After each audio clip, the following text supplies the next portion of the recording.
Hello mga manay, happy cooking. Ito guys, nagluto ako ng buong manok. Ito, ang minamarinate ko lang sa manok. Ito, tomato puree, tomato paste, ginger garlic paste, black pepper powder, turmeric powder, chili powder, and salt. And 1 tablespoon of lemon juice.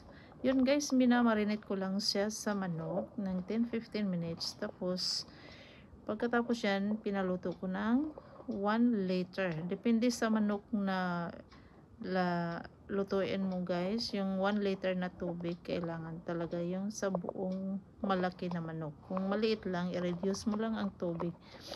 Yun guys, naluto siya guys.